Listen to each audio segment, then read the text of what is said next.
আগামী 6ই এপ্রিল যেখানে লখনৌ সুপার জায়ান্টসের সাথে কেকেআর এর ম্যাচটি কলকাতার ইডেন গার্ডেনে না হয়ে অন্য কোথাও হওয়ার প্রশ্ন উঠছিল, ঠিক সেই সময়ই কালকে রাজস্থান রয়্যালসের ম্যাচের পরে সব ম্যাচগুলোকে কলকাতার ইডেন গার্ডেন থেকে স্থানান্তরিত করার কথা শোনা যাচ্ছে। কিন্তু কেন এরকম শোনা যাচ্ছে আসুন জেনে নেওয়া যাক একটা ছোট ভিডিওর মধ্যে দিয়ে। তাহলে আজকের টপিক নিয়ে আলোচনা করা যাক। হোম গ্রাউন্ডে খেলা হচ্ছে, এর মানে হোম টিমের যে একটা অ্যাডভান্টেজ থাকবে এটাই স্বাভাবিক, কিন্তু ইডেনের মাঠে সেটা দেখা যাচ্ছে কই। ইডেনের পিচ ডিজাইনাররা যেখানে কোটি কোটি টাকা নিয়েও কেকেআরদের বোলিং এর অনুরূপ বা অনুকূল পিচ তৈরি করতে পারছে না, ঠিক সেই সময়ই আমাদের দল কেকেআর এর প্রথম অ্যাওয়ে ম্যাচে গুয়াহাটির বর্ষাপাড়া স্টেডিয়ামে ভালো বোলিং অনুকূল পিচ পাওয়ায় কেকেআর এর বোলাররা কামাল দেখালো কালকের ম্যাচে, যা ইডেনের মাঠে পুরোপুরিভাবে মিসিং ছিল। এই সব কারণের জন্যই শোনা যাচ্ছে সমস্ত ম্যাচই ইডেন গার্ডেন থেকে সরিয়ে নেওয়া যেতে পারে। যদি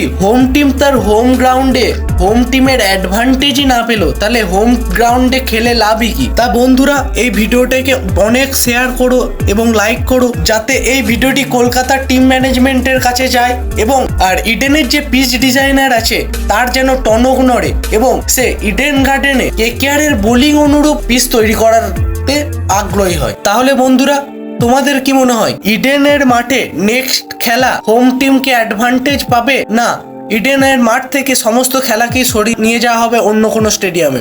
অবশ্যই আপনাদের মতবাদ কমেন্টে জানান। আর কোনো একজন ভাই কমেন্ট করেছে দেখলাম আগের ম্যাচে সুনীল নারায়ণ না খেলার কারণ, টিম ম্যানেজমেন্টের কাছ থেকে যা জানা যাচ্ছে ভাইরাল ফিভারের কারণে তিনি আগের ম্যাচটি খেলতে পারেননি, পরের ম্যাচে দেরিতে থাকায় তিনি কামব্যাক করতে পারেন বলে আশা রাখি। তাহলে বন্ধুরা, ভিডিওটি ভালো লেগে থাকলে অবশ্যই লাইক করো এবং চ্যানেলে নতুন হয়ে থাকলে চ্যানেলটি সাবস্ক্রাইব করে ডেসক্রিপশন বক্সে থাকা লিঙ্কে ক্লিক করে আমাদের টেলিগ্রাম চ্যানেলে জয়েন হয়ে যাও, যেখানে ক্রিকেট রিলেটেড সমস্ত আপডেট সবার প্রথমে দেওয়া হয়। তোমরা যদি কেকেআর এর ডাই হার্ট ফ্যান হয়ে থাকো, তাহলে ভিডিওটি অবশ্যই তোমার মতো একজন কেকেআর ফ্যানের কাছে শেয়ার করো, যাতে তুমি সব সময় কেকেআর রিলেটেড আপডেট সবার প্রথমে পেতে থাকছো, সেও যেন কেকেআর রিলেটেড আপডেট সবার প্রথমে পেয়ে যায়। তাহলে আজকে এই পর্যন্তই থাক বন্ধুরা, দেখা হচ্ছে পরের ভিডিওতে।